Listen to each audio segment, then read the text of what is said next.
Shadowkiss, Chapter 24. The whole world was still at the same time of night.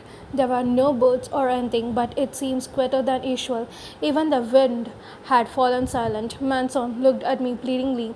The nausea and pickle increased. Then I know, Dream it. I said that gently. There are streak too late, Drummond and I saw him at the same time, but Drummond was closer, pale face, red eyes. The streaker scooped towards us, and I could almost imagine he was flying, just like vampires' legend used to say. But Drummond was just as fast, nearly as strong. He had a stake, a real one, not a practice one, in his hands, and met the Strigoi attack. I think the Strigoi had hoped for the element of surprise. They grappled, and for the moment they seemed suspended in time, neither gaining ground on the other. The Drummond's hand snapped out, plunged the streak into its Strigoi heart. The red eyes wandered in surprise, and Strigoi body crumpled to the ground. Drummond turned to me, make sure I was all right, and the thousand silent messages passed between us.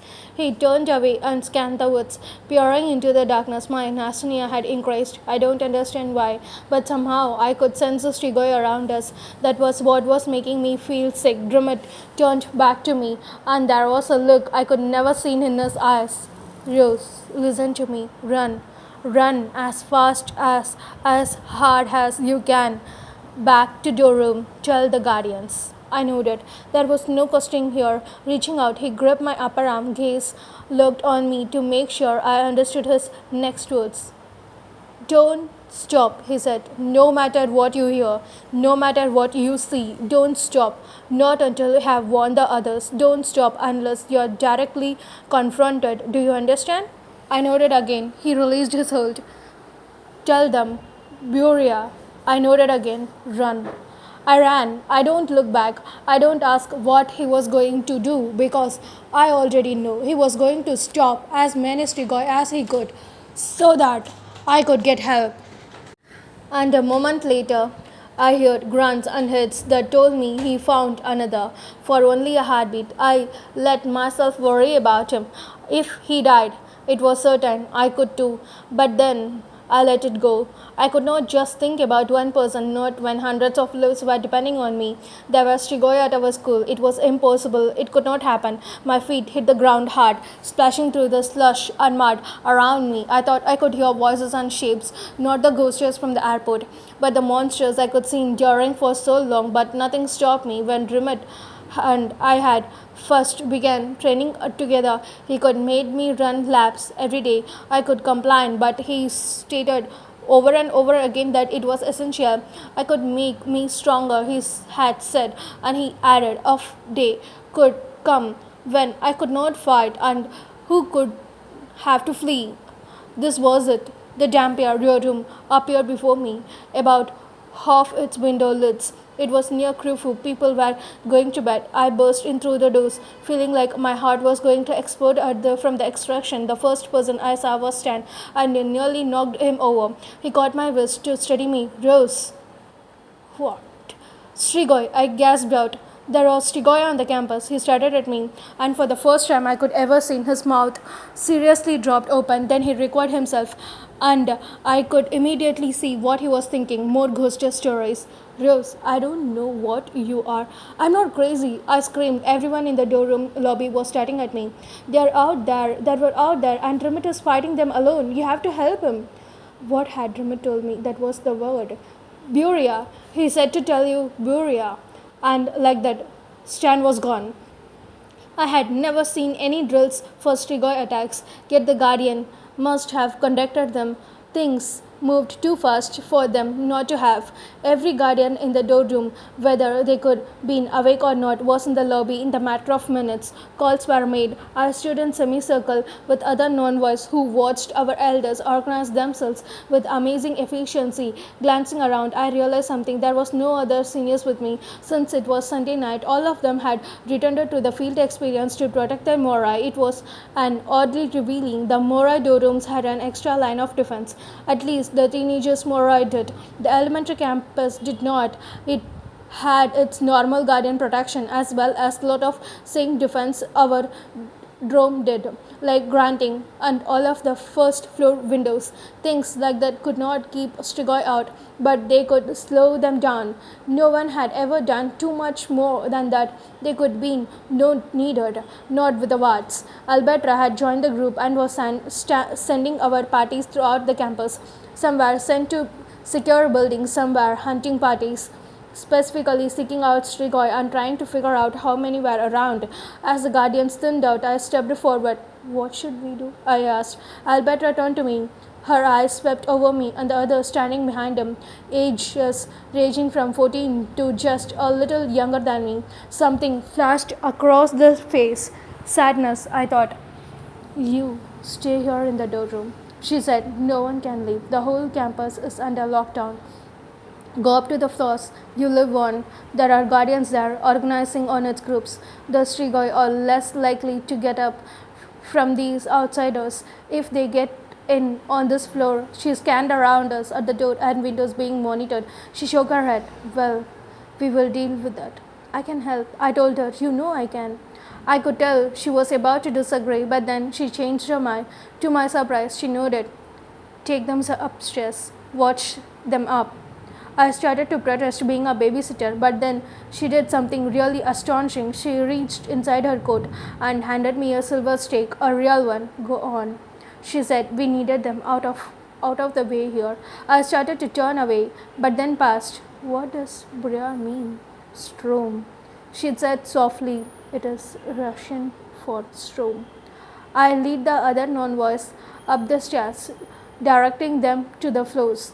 Most were terrified, which were perfectly understandable. A few of them, the older ones in particular, looked like I felt they wanted to do something, anything to help, and I know that even though they were a year off from graduation, they were still deadly in their way. I pulled a couple of them aside. Keep them from panicking, I said in a low voice, and stay on watch. If something happens to the older guardians, it will be up to you. Their faces were sober and they nodded at my direction. They understood perfectly. There were some non-voice like Dean who don't always grasp the seriousness of our lives, but most did. We grow up fast. I went to the second floor because I figured that was where I could most be useful. If any Strigoi got past the first floor, this was the next logic target. I showed my stake to the guardians on duty and told them what Alberta had said. They respected her wishes, but I could tell they don't want me to be too involved. They directed me down a wing with one small window only someone my size or smaller could probably fit through, and I know that particular section of the building was nearly impossible to climb up due to the outside shape. But I patrolled it anyway, despite to know what was going on. How many Strigoi was there? Where are they? I realized then that I had a good way of finding out. Still keeping an eye out on the window as best as I could, I cleared my mind and slipped into Lisa's head. Lisa was with a group of other Morai on an upper floor of her dorm too. The lockdown procedure were undoubtedly the same across the campus. There was a bit more tension in this group than with me, probably due to the fact that even while inexperienced, the non-voice with me right now had some idea how to fight Strigoi. The Morai had none, despite those adamant Morai political groups wanting to investigate some sort of training sessions. The logistics of that were still being figured out. Eid was near Lisa. He looked up so fiercely and so strong, like he could single-handedly take a very Strigoi on campus. I was so glad that he among my classmates were assigned to her. Since I was completely inside her mind now, I got the full force of her feelings. Just torture sessions seemed meaningless now compared to Strigoi attack. Unsurprisingly, she was terrified, but most of her fear was not for herself, it was for me and Christian. Rose is fine, a voice nearby said. Lisa glanced over at Adrian. He could apparently be in the dorm room rather than guest housing. He had on his usual lazy face, but I could see fear masked behind his green eyes. She can take on any Strigoi. Besides, Christian told you she was with Bulauk. She will probably safer than we are. Lisa nodded, wanting despite to believe that, but Christian. Adrian for all his bravado, suddenly looked away. He could not meet her eyes or offer any conclusive words. I don't need to hear the explanation because I read it from Lisa's mind. She and Christians had wanted to meet alone and talk about what had happened to her in the woods. They could be supposed to sneak out and meet his lair on his chapel attic. She had not been fast enough and had been caught by Crewfoot just before the attack, meaning she remained in the doorroom while Christian was still out there. It was Eid who offered the word of comfort. If he is in the chapel, he is fine. He really is the safest of all of us. Strigoi could not enter holy ground unless they burn it down, said Lisa. They used to do that 400 years ago, said Adrian. I think they could have got easier picking around here without needing to go all madro. Lisa flinched at the words easier picking. She knew Eid was right about the chopper, but she could not shake the thought that Christian might have been on his way back to the doorroom and been caught in the middle. The worry was eating her up, and she felt helpless with no way to do or find out anything. I returned to my own body, standing in the second floor hallway. Finally, I really and truly grasped what Drummond had said about the importance of guarding someone who was not physically linked to me. Don't get me wrong, I was still worried about Lisa. I worried more about her than any other Mora on campus. The only way I could not have been worried could have been if she were miles away, wrinkled in the wards and guardians, but at least I know she was safe as she could be right now. That was something, but Christian, I had no idea. I had no link to tell me his whereabouts or to even let me know if he was alive. This was what Drummond had meant. It was an entirely different game when you don't have a bond, and it was a scary one. I started at the window without seeing it. Christian was out there. He was my charge. And even if in the field experience was hypocritical, well, I don't change things. It don't change things. He was Morai. He might be in danger. I was the one who was supposed to guard him. They came first. I took a deep breath and wrestled with the decision before me. I had given orders, and guardians follow orders. With the dangers around us, following orders was what kept us organized and efficient. Playing rebel could something get people killed. Manson had proven that it going after the Strigoi in Spokane. But it was not like I was the only one who had faced danger here. Everyone was at risk. There was no safety, not until all the Strigoi were gone from the campus, and I had no clue how many there were. Gardening this window was busy work, meant to keep me out of the way. True, someone could invade the second floor, and it could be useful then. And true, a Strigoi could try to get in through this window, but that was unlikely. It was too difficult, and Adrian had pointed out they had easier ways to get prey. But I could go through the window. I know it was wrong. Even as I opened the window up, I was exposing myself here, but had conflict instincts. Obey orders, protect Moroi. I had to go make sure Christian was okay. Chilly night air below in, no sounds from outside, relieved what was happening. I could climb out of my room's window a number of times and had same experience with it. The problem here was the stone beneath the window was perfectly smooth. There was no handhold. There was a small ledge down by the first floor, but the distance to it was longer than my height, so I could not simply sit down. If I could get to the ledge, however, I could walk off the corner of the building where some scald edging could let me climb down easily. I started at the ledge below. It was going to have to drop down to it. If I fell, I could probably break my neck. Easy picking for Strigoi, as Adrian could say. With a quick pray to the whoever was listening, I climbed out of the window, holding onto still with both hands and letting my body dangle as close to the lower edge as I could. I still had 2 more feet between it and me. I counted at 3 and released my hold, dragging my hand along the wall as I dropped. My feet hit the ledge and I started to wobble, but my damper reflex kicked in. I regained my balance and stood there, holding the wall. I could made it. From this point, I easily moved to the corner and climbed down. I hit the ground, barely noticing I could skinned my hands. The quiet around me was silent, though I thought I heard some screams in the distance. If it was a Strigoi, I could not mess with the doorroom.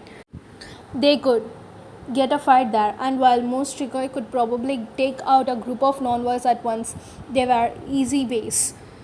Moroi were less likely to put up a real fight, and anyway, Strigoi preferred their blood to ours. Still, I moved casually as I set out towards the chamber. I had the cover of darkness, but Strigoi could see it in it even better than I could. I used trees as covers, looking every way I could, wishing I had eyes in the back of my head. Nothing save more screams in the distance.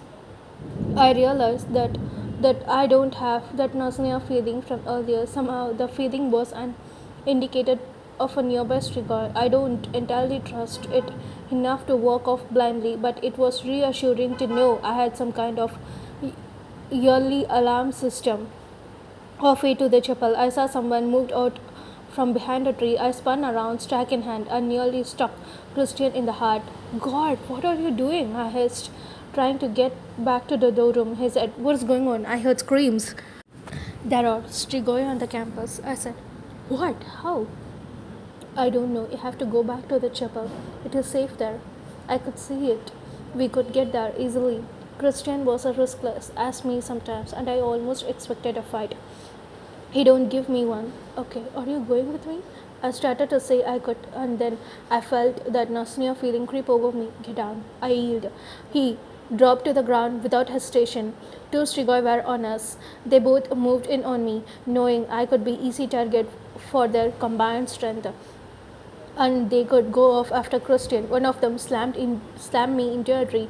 My vision blurred for a half a second, but it soon recovered. I shoved back and had the satisfaction of seeing her stagger a little. The other one, a man, reached for me, and I dogged him, slipping out of his grasp. The pair of them reminded me of Ishash and Elena from Spokane, but I refused to get caught up in the memories. Both were taller than me, but the woman was closer to my height. I fiend towards him and then struck out as fast as I could towards her. My stake bit into her heart. It surprised both of us, my first Strigoi striking. I could barely pull the streak out when the other Strigoi backhanded me, snarling. I struggled, but kept my balance as I sized him up, taller, stronger, just like when I could outdrum it. Probably faster too. We circled, and then I leapt out and kicked him. He barely budged. He reached for me, and I again managed to duck as I scanned for some opening to stake him. My narrow escape don't slow him down, though, and he immediately attacked again. He knocked me to the ground, pinning my arms. I tried to push him off, but he don't move, saliva dripping from his fangs as he leaned his face down towards mine. The Strigoi without was not like Ishish, wasting his time with stupid speeches. This one was going to go on in for the kill, draining my blood, and then Christian's. I felt the fangs against my neck and knew I was going to die. It was horrible. I wanted to live so badly, but this was how I could end with my last moments. I started to yell at Christian to run. But then the Strigoi above me suddenly lit up like a torch. He jerked back, and I rolled from underneath him. Thick flames covered his body, completely obscuring any of his features. He was just a man-shaped bonfire. I heard a few strangled screams before he grew silent. He fell to the ground, twitching and rolling before finally going still. Steam roses from where fire hit the snow, and the flames soon burned out, revealing nothing but ashes underneath. I started at the shadow remains. Only moments ago I could expect it to die. Now my attacker was dead. I nearly reeled from how close I could be to dying. Life and death were so unpredictable, so close to each other. We exist moment to moment, never knowing who could be the next to leave this world. I was still in it, barely, and as I looked up from the ashes, everything around me seemed so sweet and so beautiful. The trees, the stars, the moon. I was alive, and I was glad I was. I turned to Christian, who was crouched on the ground. "Wow," I said, helping him up. Obviously, he was the one who saved me. "No shit," he said. "Don't know I had that much power." He peered around, body rigid and tense. "Are there more?" No, I said. You seem pretty certain. Well, this is going to sound weird, but I kind of sense them. Don't ask how. I said, seeing his mouth open. Just roll with it. I think it is like a ghost thing, a Shadowkiss side effect. Whatever. Let's get back to the chapel. He don't move, a strained, speculative look on his face. Rose, do you really want to hole up in the chapel? What do you mean? We just got our two strigoi, he said, pointing to the stacked and charred bodies. I met his eyes. The full of impact of what he was saying hitting me. I could sense Strigoi. He could use his fire on them. I could stack them, provided we don't hit a group or 10 or something. We could do some serious damage. Then reality hit. I cannot, I told him slowly. I cannot risk your life. Rose, you know what we could do. I can see it in your face. It is worth risking one moral left and, well, yours, to take out a bunch of Strigoi, putting a Mora in danger, taking him out to the fight Strigoi. It pretty much went against everything I could be taught. All of a sudden, I remembered that brief moment of clarity I could just had, the wonderful joy of being alive. I could save so many others. I had to save them. I could fight as hard as I could. Don't use your full power on them, I finally said. You don't need to iterate them intense against like that. Just let them up enough to distract them, and then I will finish them. You can save your power. A grunt lit his face. We are going hunting. Oh man, I was going to get in so much trouble, but the idea was too appealing, too exciting. I wanted to fight back. I wanted to protect the people I loved. What I really wanted was to go to Lisa's room and protect her. That was not the most efficient idea though. Lisa had my classmates on hand. Others could not so lucky. I thought about the students like Jill. Let's go to elementary campus, I said. We set off on the light run, taking a route we hoped could keep us away from other Strigoi. I still had no idea how many we were dealing with there, and that was driving me crazy. When we were almost to the other campus, I felt the weird nausea hit him. I called a warning to Christian just as Strigoi grabbed him, but Christian was fast. Flames withered the Strigoi head. He screamed and released Christian, trying frantically to put the flames out. The Strigoi never saw me coming from the stake. The whole thing looked under a minute. Christian and I exchanged looks. Yeah, we were badass. The elementary campus proved to be center of activity. Strigoi and guardians were actively fighting around the entrance to one of the dorm. For a moment, I froze. There were almost 20 Strigoi and half of my many guardians. So many Strigoi together. Until recently, we have never heard of them banding together in such a large number. We could thought we had disbanded a large group of them by killing Ishach, but apparently that was not true. I allowed myself only a moment more of shock, and then we jumped into the ferry. Emil was near a side entrance, feeding off three Strigoi. He was battered and bruised, and body of a fourth Strigoi lay at his feet. I lunged for one of the three. She don't see me coming, and I managed to stake her with the almost no resistance. I was lucky. Christian, meanwhile, set flames to the others. Emil's face reflected surprise, but that don't stop him from staking another of the Strigoi. I got the other. You should not have brought him here, Emil said as we moved to help other guardians. Mora are not supposed to get involved with this. Mora should have been involved with this a long time ago, said Christian through gritted teeth. We spoke little after that.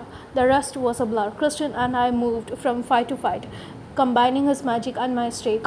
Not all of our kills were as fast and easy as our early ones had been. Some fights were long and drawn out. Emil stuck with us, and I honestly lost count of how many Strigoi we took down. I know you. The word started me.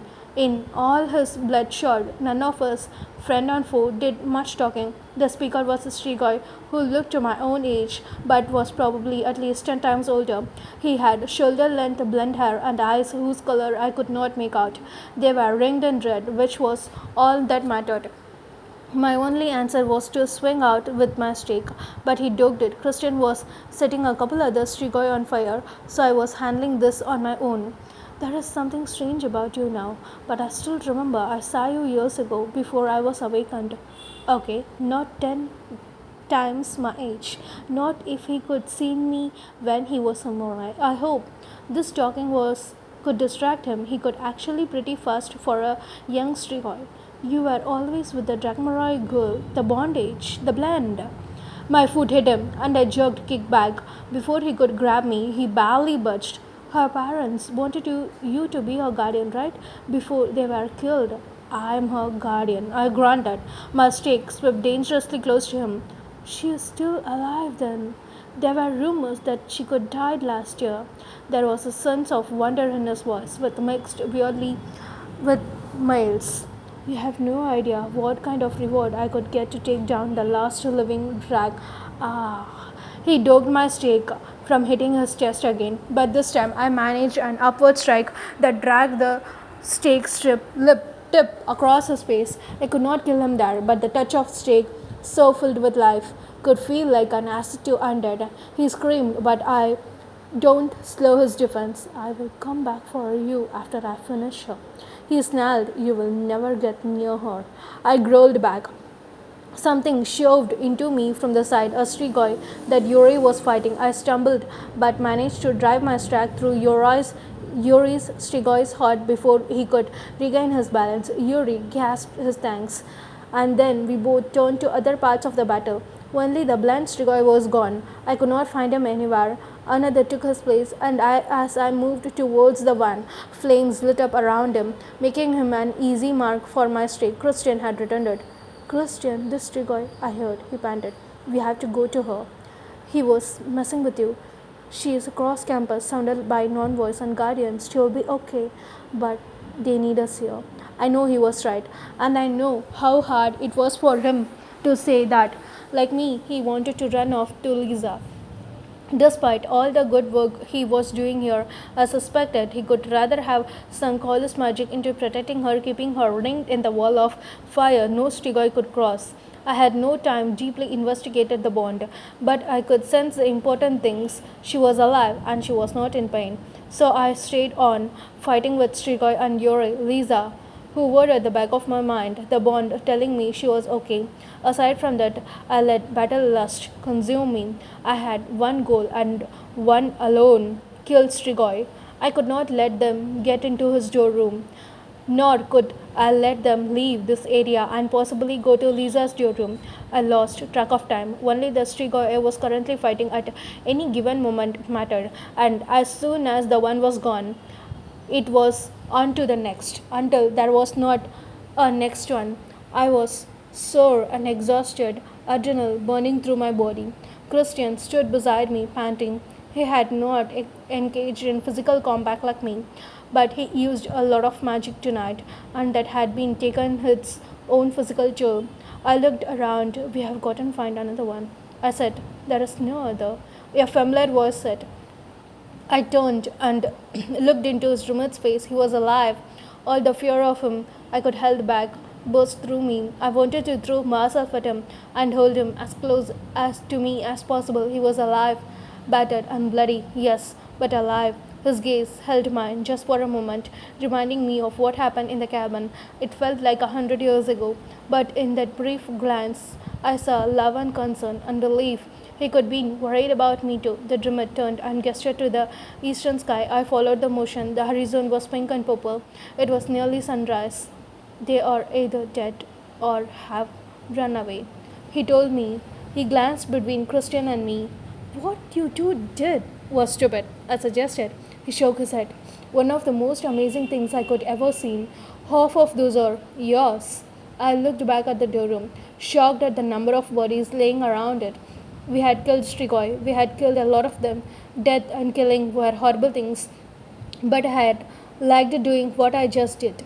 I had defeated the monster who had come after me and those in my car. Then I noticed something. My stomach twisted, but it was nothing like my earlier Strigoi sensing. This was caused by something entirely different. I turned back to Drummond. There are more than just Strigoi bodies there. I said in a small voice. I know. He said, we have lost a lot of people in all my sense of the word. Christian frowned. What do you mean? Drummond's face was both hard and sad. The Strigoi killed some Morai and Dampiers, and some they carried away.